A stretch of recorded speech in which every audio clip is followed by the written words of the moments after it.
North Korea is like Nazi Germany. Will China back down? And Ikea finally comes to Korea. I'm Steve Miller. These stories and more are on the March 23rd edition of Asian News Weekly.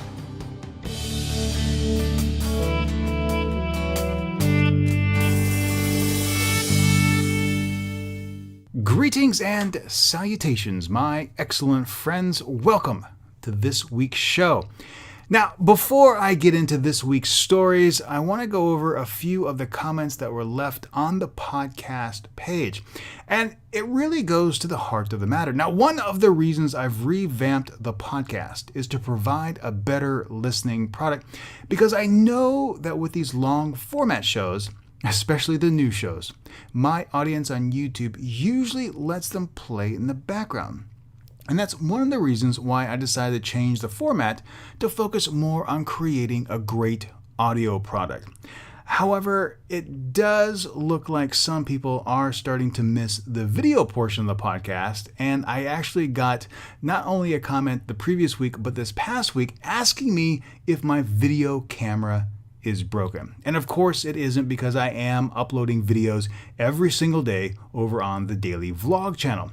No, there's actually another reason why I'm making an audio podcast, or really focusing on the audio podcast, and it's because of time. Now, this semester I am really bogged down with a lot of work. Now, I've taken on a new writing assignment for the Business Post in Korea, and I've also started a new travel segment over at EBS Radio that's once a week over on Fridays.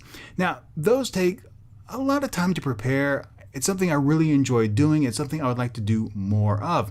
However, the biggest factor related to time is teaching. You see, this semester, our school has a significant number fewer teachers.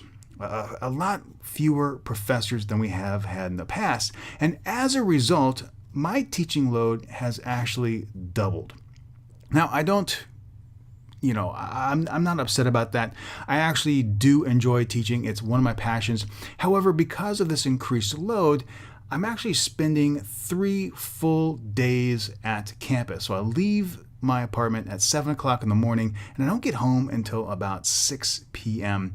when you include all my transit time. And to be perfectly honest, because of that, I don't really have the time to do a video podcast. Doing the video podcast actually took about 3 hours to make, and I usually had to do that all in one sitting. Once in a while, I could maybe sit down and record a piece of it here and there, but most of the time, I did those video podcasts in a single take. And I simply don't have a 3-hour block once a week to sit down to record and edit a video podcast. Now, this audio podcast is a little bit different, because as stories come about, I can sit down, make my notes, and record a portion of the podcast. Then when it comes time to actually produce the podcast, I can drop the audio files into the timeline and assemble the finished product all in one go. It allows me greater flexibility to create the end product, and that is the real reason why I am doing an audio podcast primarily. I still do upload a video version to YouTube, but it's just a still image. Now, I hope that is a good enough answer for everyone, but I gotta tell you, I really am enjoying the audio version of the podcast. It allows me to do a whole lot more that I just didn't have the time to do on a video version. Now, with the audio podcast, I said last week that one of the great things is the discussions that take place in the comment section on YouTube, on SheRanger.com, through Twitter. And I wanted to share a couple of comments that came through this past week related to last week's show. Now, the first comment is from a YouTube user called Tochjo772, and I'm going to paraphrase his comment just a little bit, just because it wasn't written in perfect English. So here it goes. To put it simply, when a victim of a crime says it's not enough, then they're usually right, whether it's financially or showing remorse about the past. When you can see someone is sincere or not, you know it. Japan really has to stop worrying about losing pride and truly show that they were terribly wrong in the past. Paying off money isn't everything, because that means if you have enough money, you can get away with doing anything. And that was a great comment, and it was followed up by user Bevan. And this is what Bevan had to say. It's a complicated issue. How does one make amends for a crime that can never actually be undone? The only thing that can be done is for both parties to sit down and decide, possibly with the aid of an arbiter, what needs to be done in order for both of them to move forward. And it's these kinds of interactions that have really inspired me to produce this kind of podcast. But there's one more thing I'd like to add in response to Tocho772's comment. I think it's a powerful reflection on our society today, far more than just how South Korea, North Korea, and China view Japan. Far too often, when the rich and powerful commit crimes, they're able to wave their money around and expect to be forgiven regardless of their remorse or not. The actions of Japan are not unique, but a reflection on what the world has become today. As I move forward with the podcast, I'm going to continue to share the news and my opinions about the stories that I cover. But I also want to begin to ask you, my listeners, questions about the stories to help get the conversation started. And I hope this will bring about more discussions and more interactions. So, let's get started.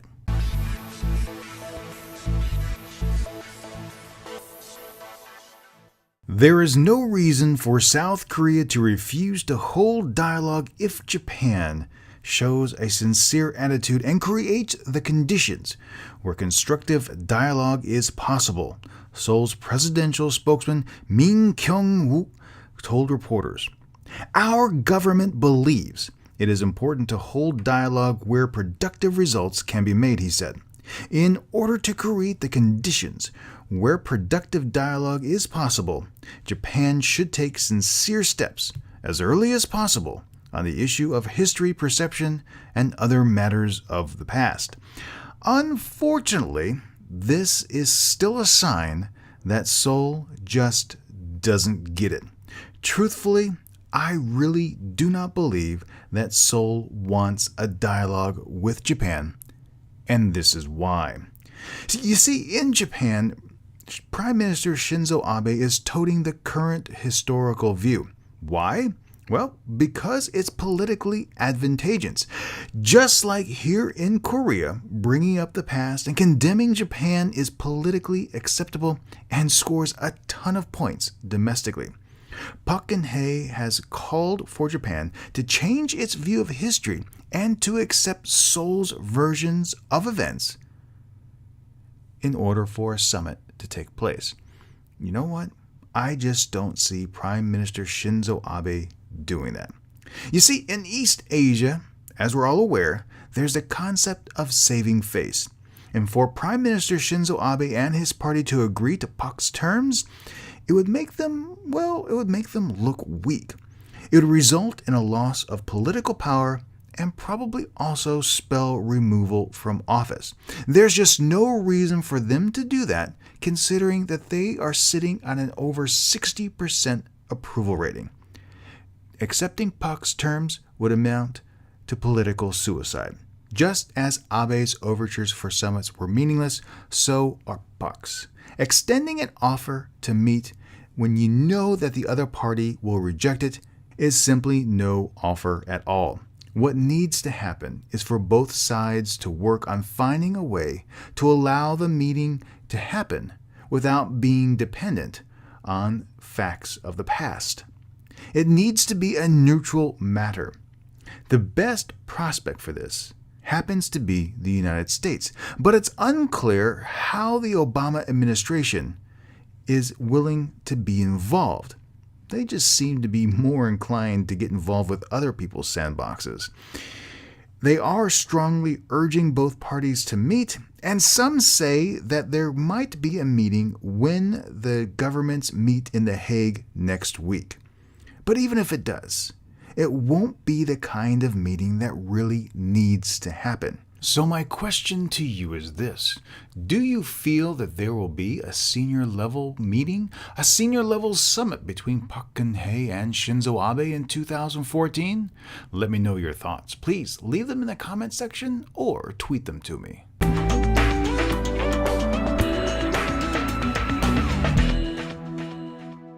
Contending with great scourges of Nazism, apartheid, the Khmer Rouge, and other affronts required courage by great nations and ordinary human beings alike, Michael Kirby told the United Nations Human Rights Council.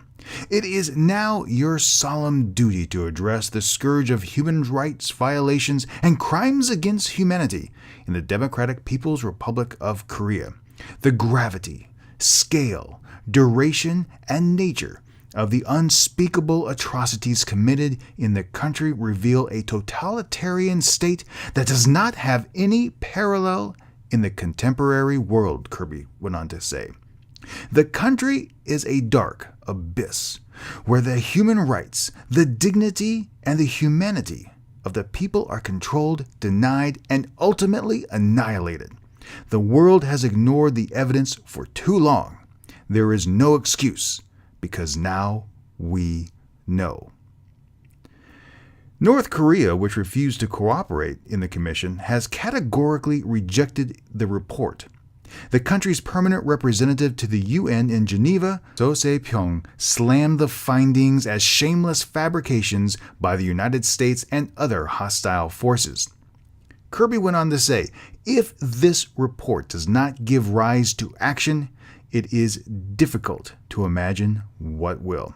And this is precisely the problem for the United Nations. For too long, the body has known what has been taking place within the borders of North Korea, but has done absolutely nothing but slap sanctions on the country. And you know what? They don't work. I've said this before, and I shall say it again. Either the United Nations takes definitive action against Kim and the regime, or it lets the nation stand. There are no more alternatives. What are your thoughts on these human rights findings about North Korea? Will it finally motivate the United Nations to act in a meaningful way towards North Korea, or will they continue with the status quo?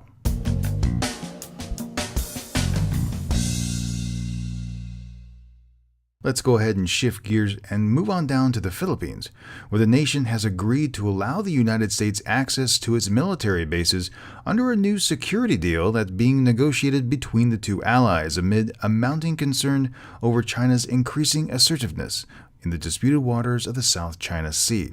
The two sides hope to finalize the terms before Barack Obama embarks on a visit to Asia, which does include a visit to the Philippines next month. The proposed agreement will allow the sharing of defined areas within certain Armed Forces Philippines facilities with elements of the United States military. The United States is planning to rebalance its forces in the Asia-Pacific region and has similar arrangements currently with Australia and Singapore as part of this strategy to counter China. U.S. military access to the Philippines is currently limited to during annual joint exercises and port visits. The Philippines removed all permanent U.S. forces from its bases in 1991, and the U.S. is prohibited from having permanent installations. The reason for this agreement is obvious. The Philippines hopes that the permanent presence of U.S. vessels will aid in pressuring China as it continues to claim the majority of the South China Sea. Filipino fishing vessels have been forcibly removed from prime fishing grounds by Chinese boats, and past run-ins with the Philippine Coast Guard, well, they haven't really gone well for the Philippines. I would not be surprised if a condition of the United States for being allowed to berth in the Philippines would be to softly encourage Filipino fishing vessels to re-enter these disputed waters just to see what kind of response China gives. In my opinion, by far the most volatile region in Asia is the South China Sea. And now with the United States in the Philippines, Singapore, and Australia, we might even see more close calls like China is currently having with Japan. With the U.S. moving into the area, do you think this will escalate tensions with China or prove to calm things down?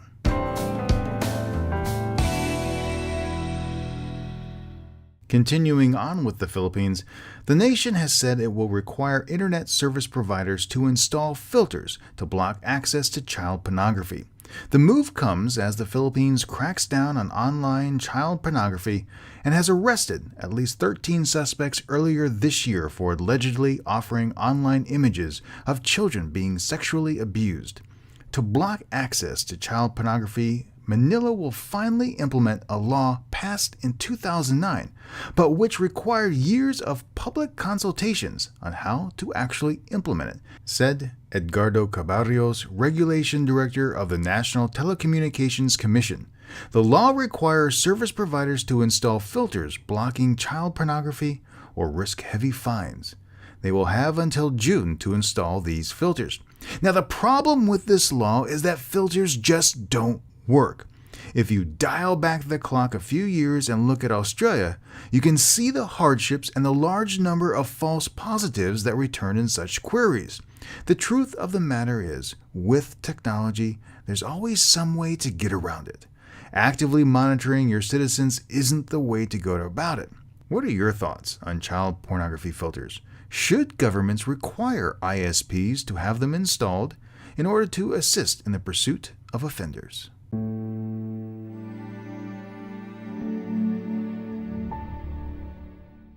India's Supreme Court last week stayed the death sentence of two men convicted of a fatal gang rape of a student in New Delhi, an attack that horrified the country and sparked weeks of protests. The court suspended the execution of two men, Mukesh Singh, who's 27, and Pawan Gupta, 20, while their appeal of the conviction is being heard, and has asked officials to, quote, communicate the order to prison authorities to ensure that the pair were not executed while their appeal was underway. The case centers around a physiotherapy student who was attacked with an iron rod after she was tricked into boarding a private bus to go home from the cinema with one of her male friends. Now, her male friend was badly beaten and could not come to her aid while she was assaulted on this moving bus by up to 6 attackers. The pair were then later dumped naked and bleeding on the roadside. Defense attorney M.L. Sharma has told reporters that the case against his clients is, quote, a false story concocted by the police. Meanwhile, the victims' parents have been calling for full justice.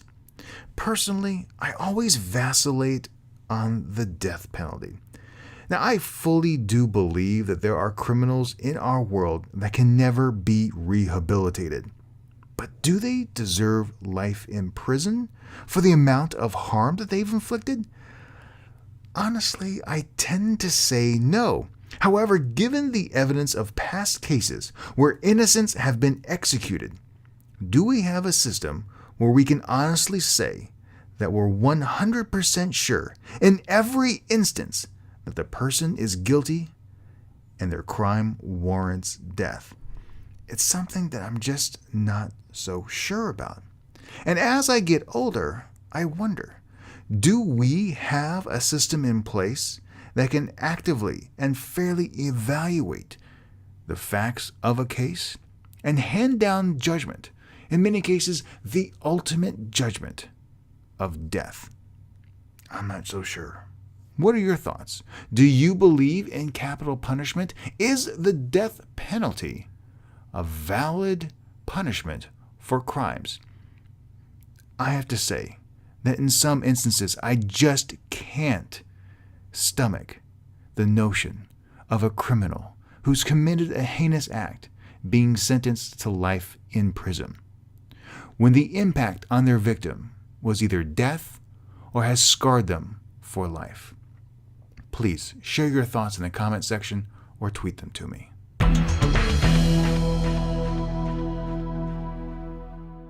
Let's turn our attention to Vietnam, and I'm going to apologize straight up if I butcher these names. Vietnamese blogger Pham Viet Dao will go on trial this upcoming week to face charges of abusing democratic freedoms to infringe on the interests of the state. The 62-year-old blogger was arrested in Hanoi last June under Vietnam's controversial Article 258, which provides up to 3 years in prison. Earlier in March, Blogger and journalist Truong Duy Nhat was jailed for 2 years for posting articles critical of the communist government and its leaders. According to Human Rights Watch, Vietnam convicted and jailed 61 dissidents and activists in 2013, compared to only about 40 a year earlier. The United States and other groups have expressed concern, but they have been rebuffed by the Vietnamese government. Cases like this should reinforce the value of free speech and especially that of a free press. While this particular instance is more on the extreme side of things, we do see similar vague laws in other Asian countries still on the books.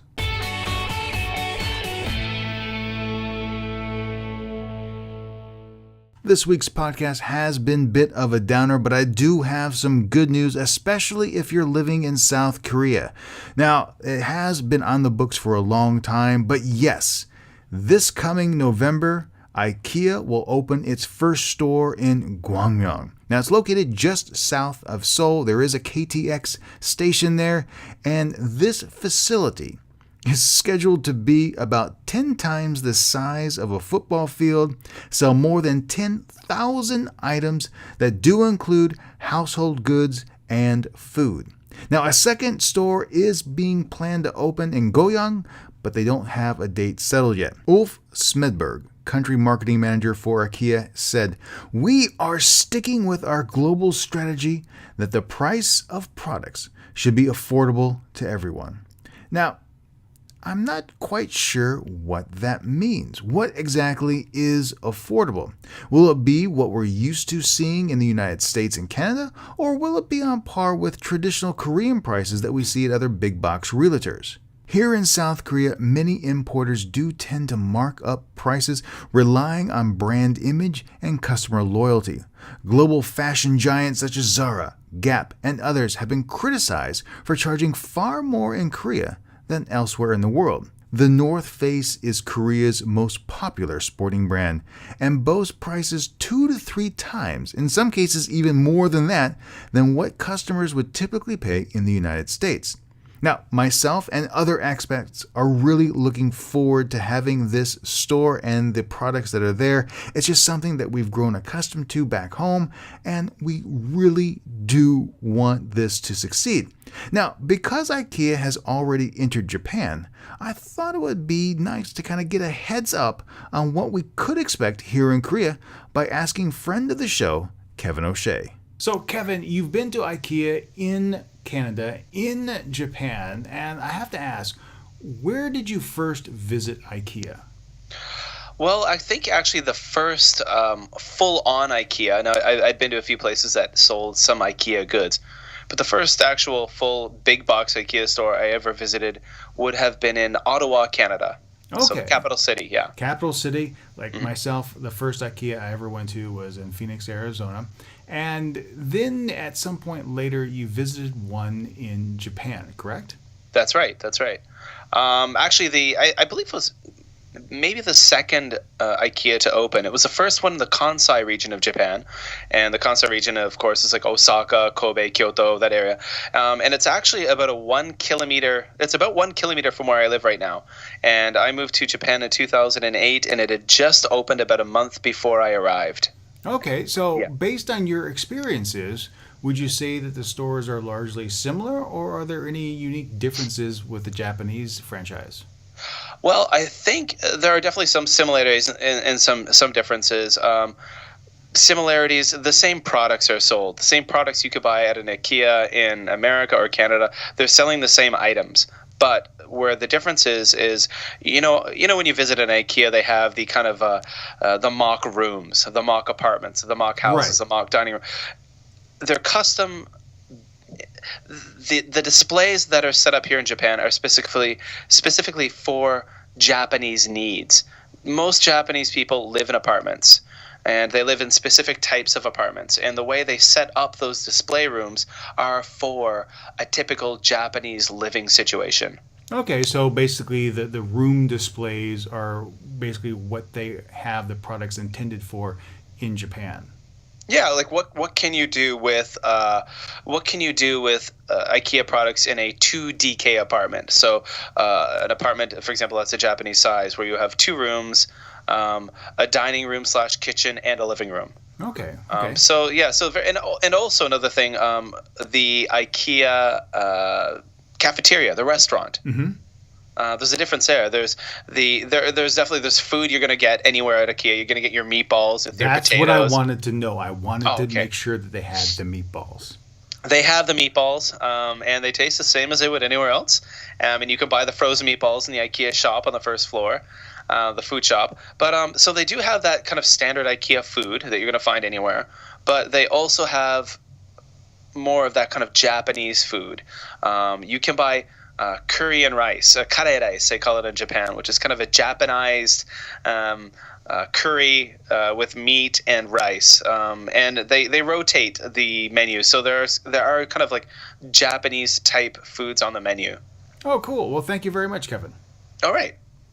Kevin O'Shea is known as Busan Kevin or Jland Kev. He's a teacher, vlogger, and host of the Just Japan podcast.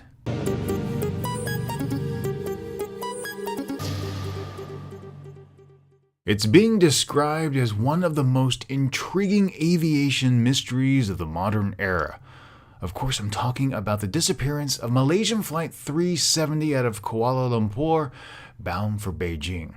Now, since it vanished from radar, the news has been filled with speculation as to what might have occurred, a situation that has certainly taken its toll on family members as they wait in a cloud of darkness, not knowing what happened to their loved ones. At the time of this podcast recording, the plane still hasn't been found, and definitive clues as to the actual events haven't been unearthed. There have been multiple debris sightings, most recently near Perth, Australia, but nothing has been recovered. It almost seems that with every answer that is found, multiple questions are generated in turn. One theory that has floated through the news was that the plane was hijacked. If that's the case, then where is the plane, and why haven't any ransom demands been made?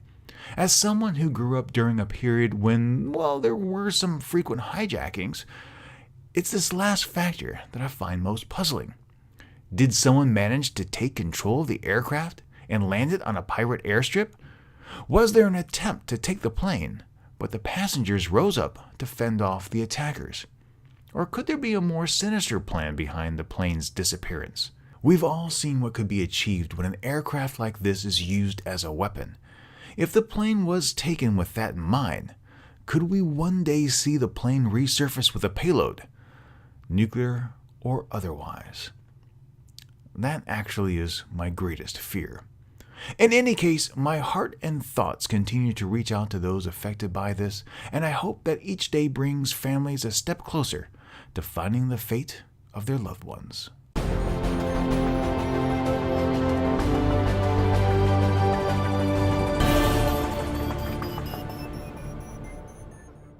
I'd like to thank EduTeach for supporting this week's podcast. If you have an iDevice, voice recorder, or GoPro, check them out. I've been using EduTeach microphones for over a year and have been completely blown away by their small size and crystal clear sound.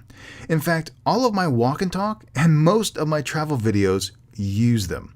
So if you'd like to learn more about EduTeach microphones, check them out. You can find them at eduteach.com. And that will do it for this week's episode. Thank you so much for joining me.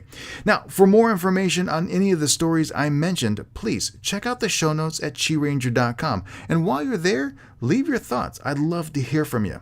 If you have any feedback about the podcast, please let me know your thoughts on how I can create a better product for you. You can drop me a line at podcast@chiranger.com. In addition, every day I share pictures and video about my life and travels. So if you want to see what life is like in Asia, be sure to follow me on Twitter. I'm at ChiRanger there. That's at QI Ranger. If you use iTunes, I would also really appreciate you taking a few seconds to rate and leave a comment about the podcast there. Well, that is it for this week's episode. So until next time, stay true to yourself and always be awesome.